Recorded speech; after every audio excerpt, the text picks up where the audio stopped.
Indonesia के Jakarta में प्रधानमंत्री नरेंद्र मोदी ने आसियान भारत शिखर सम्मेलन में हिस्सा लिया। खाद्य सुरक्षा सहित स्वतंत्र, सुरक्षित नौवहन और नियम आधारित नए वर्ल्ड ऑर्डर बनाने पर प्रधानमंत्री ने खासा बल दिया।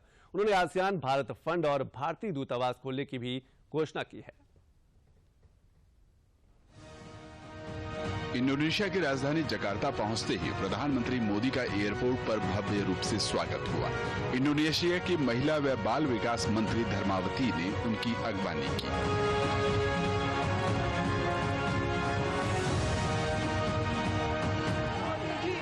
वहीं जब प्रधानमंत्री होटल पहुंचे तब प्रवासियों में गजब का उत्साह नजर आया।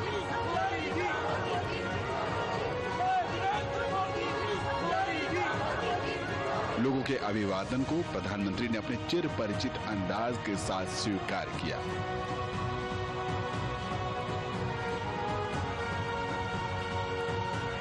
इसके बाद प्रधानमंत्री ने आसियान भारत की 20वीं बैठक में हिस्सा लिया। सम्मेलन स्थल पर प्रधानमंत्री का औपचारिक स्वागत किया गया। इंडोनेशिया के राष्ट्रपति जोको विडोडो ने उनकी अगवानी की।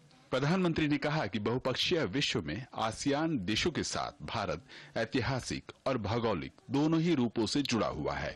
उन्होंने कहा कि भारत की एक्ट ईस्ट पॉलिसी का प्रमुख केंद्र आसियान देश हैं। प्रधानमंत्री ने नौवहन क्षेत्र की सुरक्षा को लेकर विशेष तौर पर चर्चा की। आसियान भारत की एक्ट ईस्ट पॉलिसी का केंद्रीय स्तंभ है। भारत आसियान सेंट्रलिटी और इंडो पैसिफिक पर आसियान के आउटलुक का पूर्ण समर्थन करता है। भारत के इंडो पैसिफिक इनिशिएटिव में भी आसियान क्षेत्र का प्रमुख स्थान है। बीते साल आसियान के साथ हुए व्यापक रणनीतिक साझेदारी को प्रधानमंत्री ने आपसी संबंधों के प्रगाढ़ होने का प्रमाण बताया। प्रधानमंत्री ने खाद्य सुरक्षा के लिए मिलेट्स को बढ़ावा देने और आसियान भारत फंड की घोषणा की, जो कि डिजिटल इंफ्रा के लिए वित्त उपलब्ध कराएगा। Prime minister announced the formation of an ASEAN India Fund for Digital Future. This would provide financial connectivity between ASEAN and India.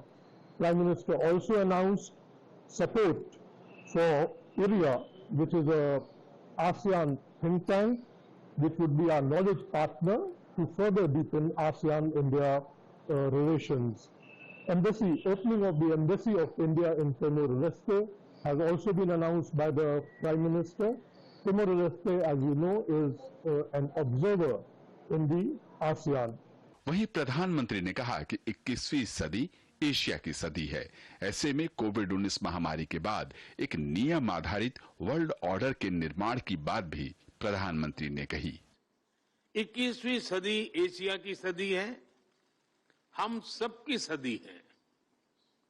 इसके लिए आवश्यक है कि हम एक rules based post Covid world order का निर्माण और मानव कल्याण के लिए सबका प्रयास, फ्री और ओपन इंडो पैसिफिक की प्रगति में और ग्लोबल साउथ की आवाज को बुलंद करने में हम सबके साझे हित है। मुझे विश्वास है कि आज हमारी बातचीत से भारत और आसियान क्षेत्र के भावी भविष्य को और सुदृढ़ बनाने के लिए नए संकल्प लिए जाएंगे। 18वें पूर्वी एशिया सम्मेलन में भी प्रधानमंत्री ने हिस्सा लिया। उन्होंने नौवहन, संपर्क, पर्यावरण सहित व्यापार, स्वास्थ्य और डिजिटल ट्रांसफॉर्मेशन सहित ऊर्जा सुरक्षा पर भी चर्चा की।